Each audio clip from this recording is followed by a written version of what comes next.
Selamat pagi teman-teman semuanya. Assalamualaikum warahmatullahi wabarakatuh. Salam sejahtera buat Anda. Semoga dalam kondisi sehat dan semangat. Kemarin tanggal 21 April, bangsa Indonesia kita semuanya memperingati Hari Kartini, atau tepatnya Hari Raden Ajeng Kartini.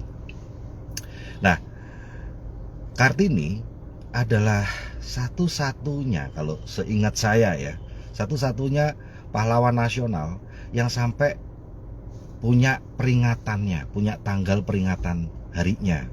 Kita punya banyak pahlawan nasional seperti Sudirman, Jenderal Sudirman, Cut Nyak-Din, Panglima Polem, Haji Agus Salim dan sebagainya ya.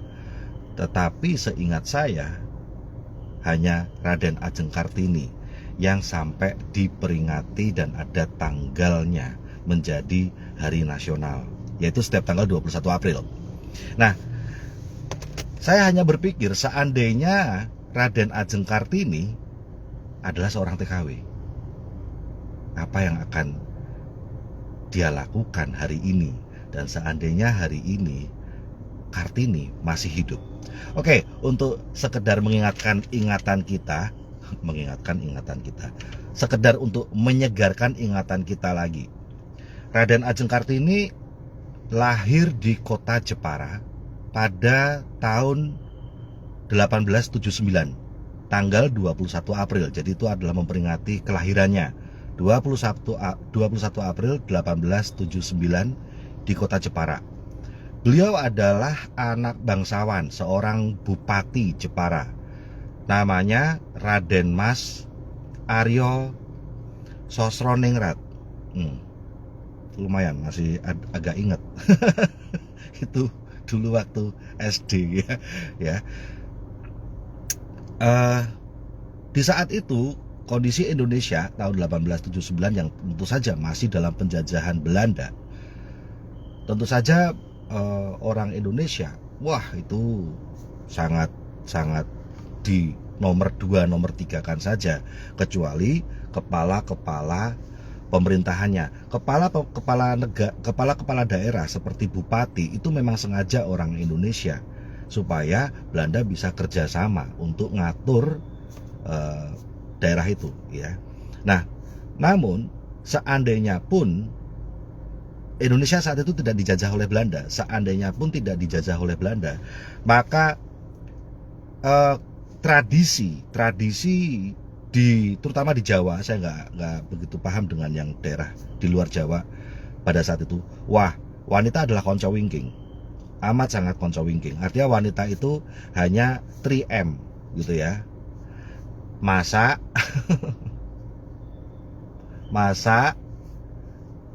pokoknya yang terakhir mana saya lupa. Pokoknya hanya urusan dapur ya, hanya urusan rumah, dan hanya urusan untuk bikin anak aja, untuk melayani suami aja gitu.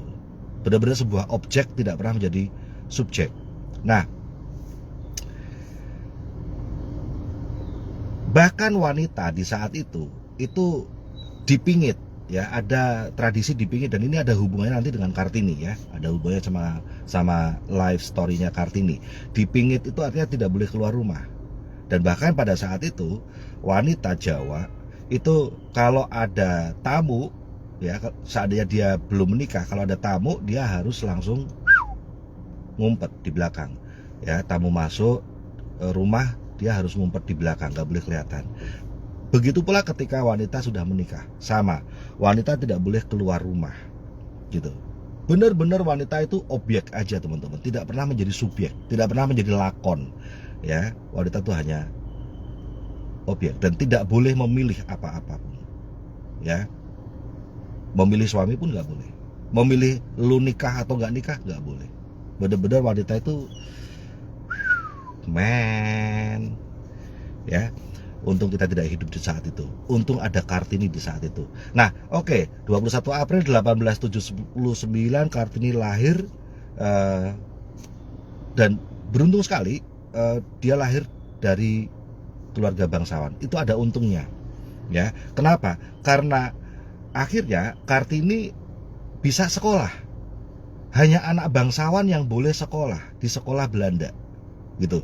Nah, di saat itu Kartini dapat pelajaran dan punya teman-teman kenalan orang-orang Belanda yang boleh sekolah di sana, dan hanya anak-anak pejabat. Kalau orang Indonesia hanya anak pejabat sekelas bupati ya. Tapi hanya sampai umur 12 tahun. Hanya sampai umur 12 tahun. Kenapa? Tradisi pingit. Nah, terima kasih Kartini. Anak cewek hanya boleh sekolah sampai umurnya 12 tahun. Setelah itu ngapain? 3M lagi. Masak, mana, yang satu lagi tengahnya antara masak sama mana. Oke. Nah, jadi Kartini umur 12 tahun putus sekolah, tapi lumayan. Ya, dia bisa sekolah sampai umur 12 tahun dari kelas TK. Di situ dia sudah, bayangin ya, 12 tahun tuh baru kelas 6 SD, guys.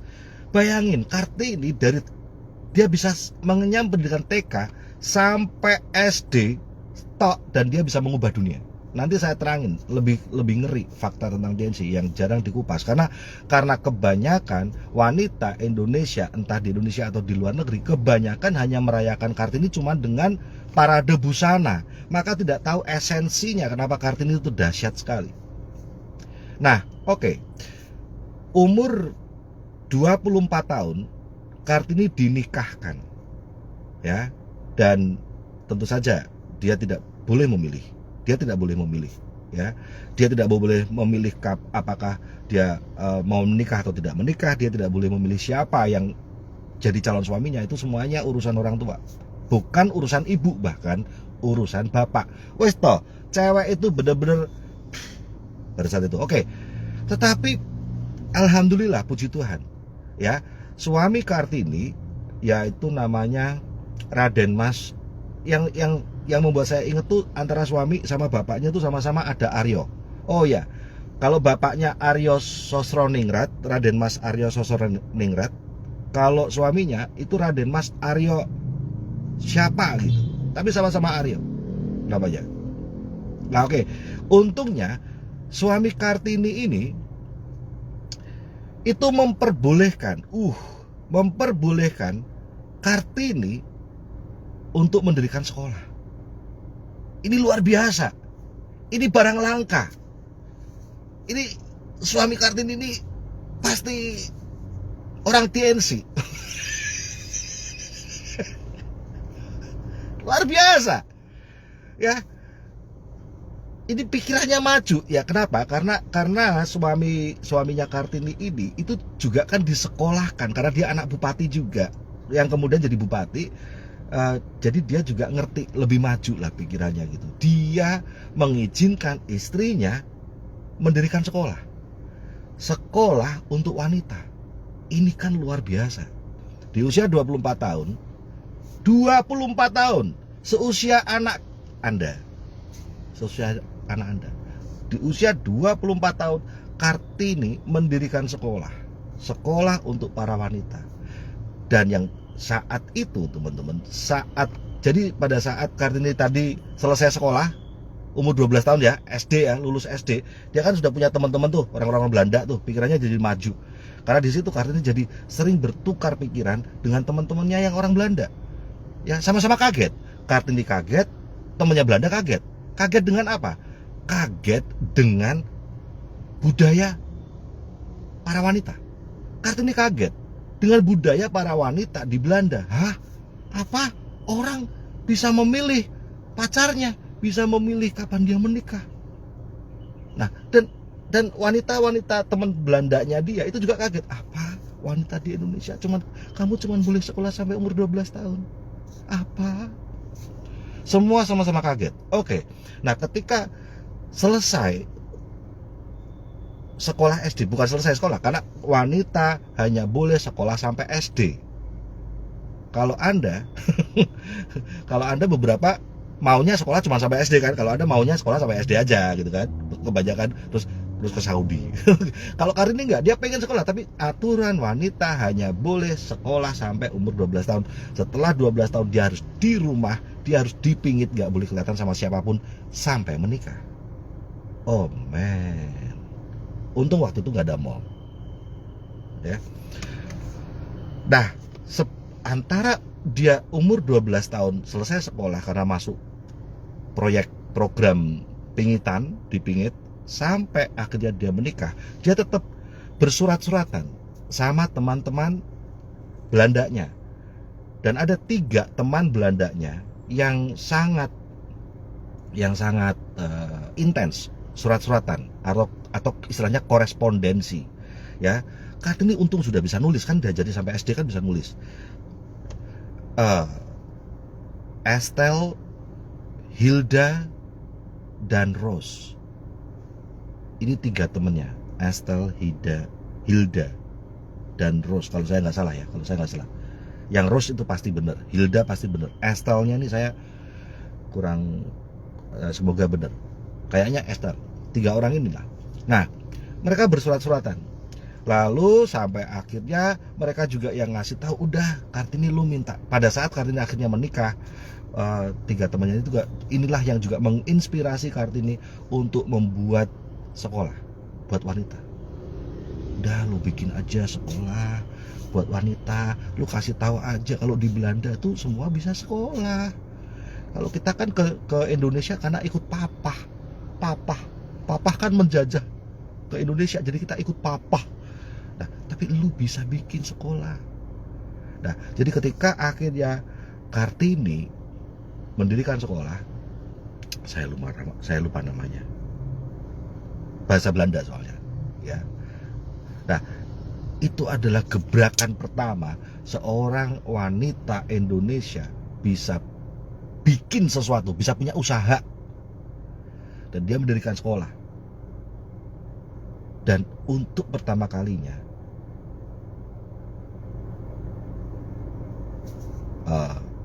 wanita bisa sekolah setelah umur 12 tahun. Itu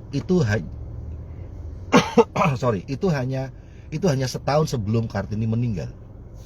Oke. 24 tahun Kartini menikah, dia minta izin sama suaminya Raden Mas Aryo untuk bikin sekolah. Suaminya mengizinkan, ya.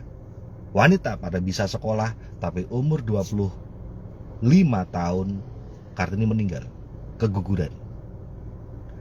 Teman-teman, pernahkah Anda ngebayangin ada seorang wanita bisa jadi pahlawan, dikenal dunia, dikenang di negerinya setiap tahun, berabad-abad sampai berabad-abad kemudian, padahal dia umurnya 25 tahun. Padahal dia umurnya cuman 25 tahun dan meninggal. Ngeri ya. Nah, kenapa kok kisah ini banyak yang nggak ngerti? Ya karena setiap hari Kartini diperingati cuman parade busana. Ayo karnaval, lu pakai busana Aceh, lu pakai busana Jawa, lu pakai busana Bali, lu pakai busana Minangkabau, lu pakai busana dari Lampung, lu di Indonesia seperti itu. Di Hong Kong tiap hari Kartini ada parade, cuman gembar-gembor dengan busananya saja. Apakah itu keliru? Tidak. Itu tidak keliru. Tetapi itu tidak mengambil intisarinya kalau tidak diajarkan tentang Kartini. Apa yang menjadikan dia pahlawan? Bahkan dia adalah seingat saya, dia adalah satu-satunya pahlawan yang diperingati tanggal lahirnya. Itu yang memberikan anugerah tiap tanggal 21 April menjadi hari Kartini. Itu adalah presiden pertama kita, Soekarno. Luar biasa. Oke. Seandainya Kartini adalah seorang TKW, saya mau tanya teman-teman, seandainya Kartini adalah seorang TKW, seandainya di zaman itu wanita hanya boleh kerja kalau jadi TKW boleh, selain itu nggak boleh. Pokoknya lu hanya boleh urusan rumah. Kalau kerja juga kerja urusan rumah. Kalau nggak mau kerja, lu urusan rumah. Tapi kalau lu kerja, lu hanya boleh kerja yang urusannya rumah. Tapi saya mau tanya, seandainya Kartini adalah seorang TKW juga, dia punya jiwa yang sama, Kartininya sama. Hanya saja seandainya dia hari ini adalah seorang TKW. Menurut teman-teman, apakah Kartini akan seperti TKW-TKW yang lain? Apakah dia hanya akan menerima saja nasib dia? Ataukah jiwanya akan memberontak? Ingat, Kartini jiwanya memberontak. Dia adalah pahlawan emansipasi. Tahu nggak sih artinya emansipasi itu apa? Ya, setiap kali kita memperingati Hari Kartini, kita memperingati emansipasi wanita. Kita mensyukuri karena Kartini memperjuangkan emansipasi wanita. Apa itu emansipasi? Emansipasi adalah persamaan hak wanita dengan pria. Seandainya Kartini adalah seorang TKW, bisakah dia melihat persamaan hak wanita dan pria yang dilanggar? Bisakah dia melihat ketidakadilan yang harus dialami wanita?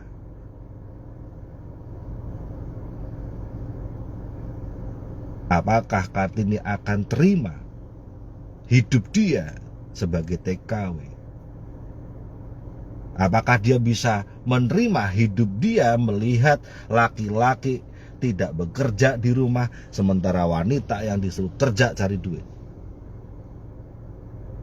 Apakah dia bisa terima melihat dirinya mengalami perlakuan yang gak adil, perlakuan yang gak manusiawi, perlakuan yang tidak bermartabat? Apakah dia bisa terima setiap hari dia harus bekerja di bawah telunjuk tangan orang lain? Karena sebenarnya apa yang terjadi pada dunia wanita, terutama TKW saat ini, itu sebenarnya sama saja dengan apa yang terjadi pada saat eranya Kartini, hanya berbeda modelnya saja.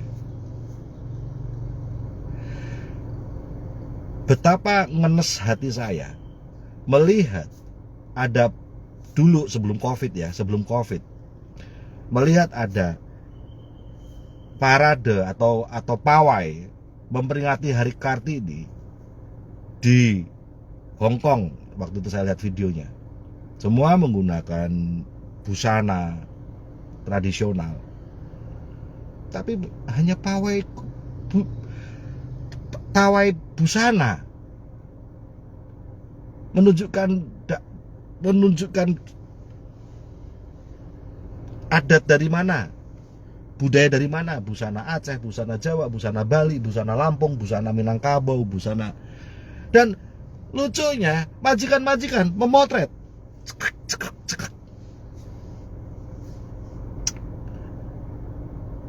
Seharusnya yang diperjuangkan bukan busananya. Seharusnya yang diperjuangkan adalah emansipasinya, persamaan haknya.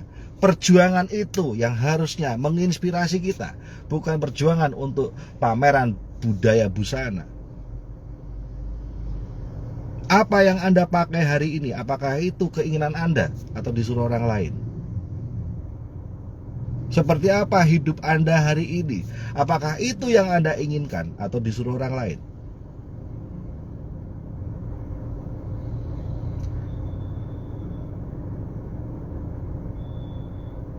Bagaimana cara Anda punya nafkah? Apakah itu keinginan Anda atau disuruh orang lain? Bagaimana Anda memandang diri Anda sebagai wanita? Apakah Anda sudah merasakan punya persamaan hak atau disuruh orang lain? Seharusnya para wanita Indonesia, Anda ngerti kenapa Kartini memperjuangkan Anda. Sayang, dia meninggal cepat. Sayang, dia meninggal umur 25 tahun. Baru setahun sekolahnya berdiri. Namun sekolah dia besar sekali, bercabang-cabang kemana-mana, menginspirasi dunia. Dan kumpulan surat-surat dia dengan 3 teman Belandanya si Estelle, Rose, dan Hilda itu dibukukan, jadikan buku, surat-surat menyerang mereka dibukukan dan menjadi sebuah buku. Habis gelap, terbitlah terang. Seandainya Kartini adalah TKW, seandainya Kartini ada di tengah kita hari ini, ketika dia ditawari TNC, itu menjawab pemberontakan rasa tidak adil yang dia rasakan atau tidak ya? Itu menjawab keinginan dia untuk sebuah persamaan hak antara wanita dan pria, tidak ya? Kalau Kartini adalah TKW dan dengar presentasi TNC.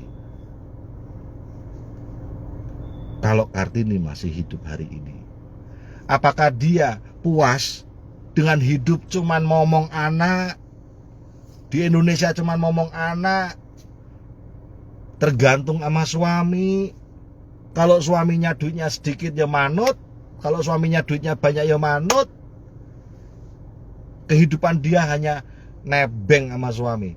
Seandainya TNC hidup seandainya Kartini hidup hari ini, apakah dia terima dengan kondisi itu? Atau dia akan memperjuangkan untuk sukses?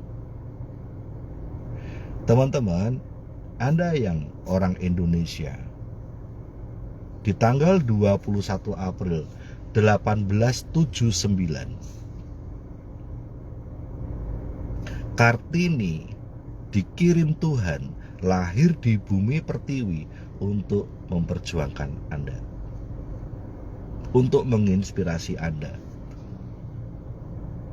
Tuhan tahu setelah Kartini lahir masih banyak wanita-wanita yang mengalami kehidupan seperti Kartini dan para wanita di eranya Kartini, di mana wanita cuman dianggap orang yang bisanya cuman masak, orang yang dianggap bisanya cuman ngurusi rumah, dan orang yang dianggap cuman bisanya cuman bikin anak. Wanita cuman dicap 3 itu. Tuhan tahu, Tuhan tahu, Tuhan tahu. Tuhan mengirimkan seorang Kartini untuk orang Indonesia, agar wanita-wanita sejak saat Kartini terinspirasi dan tahu bahwa wanita berhak punya hidup yang sama dimanapun. Meskipun teman-teman punya gaji 8 juta, tapi hidup Anda sama seperti wanita-wanita yang terjajah. Apa bedanya dengan Kartini?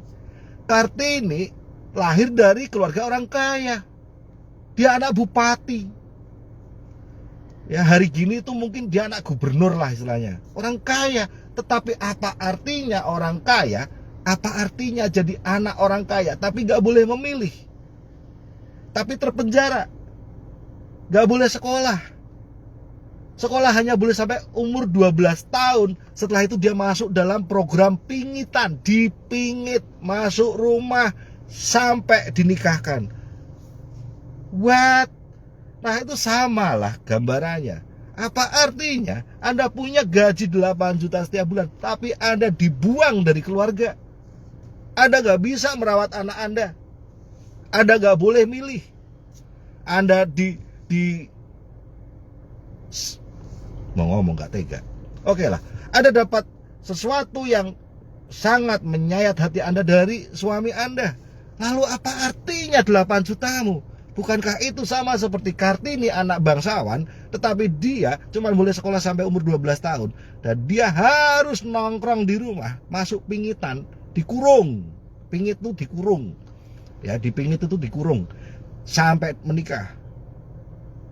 Nah, saat itu ada semua wanita seperti Kartini, tapi Kartini ada lahir untuk membuat sebuah perbedaan bagi wanita setelah dia, bagi semua wanita Indonesia di generasi dia dan seterusnya, dan Anda semuanya, anak saya, wanita, si Audrey, istri saya, ibu saya, Anda semuanya, anak cewek Anda semuanya, ibu Anda semuanya harusnya melanjutkan perjuangan Kartini. Bukan malah kembali ke masa sebelum Kartini. Bukan malah menguatkan lagi ideologi yang menguatkan masa sebelum Kartini. Ideologi yang dibuat oleh para pria yang ingin mengekang wanita. Ideologi yang dibuat oleh para pria untuk merendahkan wanita dan membuat wanita hanya seperti barang saja, objek saja. Untuk apa ada tim winners? Mungkin Kartini, mungkin saya nggak tahu, tapi mungkin Kartini akan bersyukur ada tim winners. Ketika tim winners mulai mengajak satu demi satu, itu pun ngajaknya penuh perjuangan, menyadarkan para wanita Indonesia yang ada di luar negeri. Kamu berhak sukses dan merdeka. Kamu berhak hidup sejahtera dan tetap merawat anakmu. Kamu berhak sukses, kamu berhak memilih. Kamu berhak hidup sejahtera tanpa harus kehilangan kebersamaan dengan keluargamu. Itu perjuangan tim winners ngomong sama semua para wanita. Mungkin kalau Kartini melihat ini tim winners, dia bersyukur. Mungkin. Jadi jangan hanya memperingati dengan pamer busana saja. Kartini, ya tetapi ya itulah, itu ikut-ikutan sejak zaman SD soalnya ya, sejak zaman TK bahkan. Ya, ketika kita dulu TK, setiap tanggal 21 April diperingati Hari Kartini. Nah, namanya anak TK kan juga nggak ngerti yo, dikasih tahu Kartini itu ini kan ya banyak nggak taunya. Jadi ya oke lah untuk mengenangnya dengan kita pawai tapi dengan busana masing-masing. Lama-lama Kartini busananya itu sudah ngaco sekali. Jadi busana saya dulu pakai busana angkatan laut gitu ya. Ada yang pakai busana Batman. Nah, kenapa kok busananya harusnya busana tradisional daerah? Karena Kartini berjuang bukan hanya untuk orang Jawa. Meskipun dia orang Jawa, dia berjuang untuk semua wanita Indonesia. Orang Aceh, wanita Palembang, wanita Madura, wanita Medan, wanita Papua, wanita Kalimantan, manapun. Makanya pakai pakaian tradisional adat daerah masing-masing. Maksudnya untuk menginspirasi semua para wanita. Nah, pria-pria juga ikut pakai busana itu. Maksudnya elu juga ngedukung. Elu juga ngedukung karena istri lo tuh wanita. Karena ibumu juga wanita. Karena anakmu wanita juga wanita.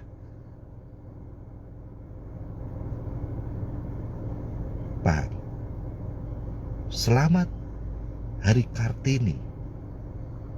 Selamat ingat lagi kenapa ada Kartini. Kartini memperjuangkan gak main-main. Meskipun kayaknya dia hanya sempat merasakan perjuangan itu setahun membuat sekolah untuk wanita. Tapi dampaknya hari ini ada wanita-wanita yang sukses. Ada diamond-diamond wanita. Ada Bu Irvi, ada Mbak Ade, ada Bu Rehana. Diamond-diamond wanita. Yang TKW juga ada. Menteri Keuangan kita, Sri Mulyani juga wanita. Menteri Keuangan terbaik yang diakui oleh dunia. Wanita. Ada Ibu Megawati, Presiden Indonesia, wanita. Ada Marie Curie, seorang peneliti ilmuwan yang mendapatkan Nobel dari Eropa, wanita. Ada Mother Teresa, seorang wanita dari Kalkuta, India, orang Eropa yang sengaja masuk ke dalam kaum miskin gelandangan gembel di Kalkuta, negara yang paling miskin sedunia, dan dapat Nobel Perdamaian. Wanita. Dan ada Anda, wanita Itulah semangat Kartini. Dan kita di tim Winners, saya bersyukur karena mensyukuri perjuangan Kartini dengan memperjuangkan wanita. Ketika wanita selamat, ketika wanita sejahtera, ketika wanita merasakan kemerdekaan dan mendapatkan martabatnya, bangsa itu selamat. Karena wanita ini akan melahirkan anak, wanita ini akan merawat anak, wanita ini akan jadi ibu, maka bangsa selamat. Tapi ketika wanita-wanita terpenjara, bangsa itu hancur. Karena tidak ada anak yang mendapat rawatan kasih sayang dari ibu. Anak-anak ini akan tumbuh tanpa kasih sayang ibu, dan mereka akan membuat keluarga, membuat generasi tanpa kasih sayang ibu. Bangsa itu hancur. So wanita itu penting. Wanita harus sukses. Wanita bukan hanya harus dilindungi, tapi wanita harus melindungi martabatnya lewat suksesnya. Oke, saya akan berangkat ke wanita Indonesia yang lahir bersama dengan lahirnya Kartini. Selain memperingati Kartini, juga memperingati Suharmi. Nama ibu saya lahirnya sama 21 April. Oke teman-teman, sukses selalu, semoga bermanfaat. Go freedom wanita.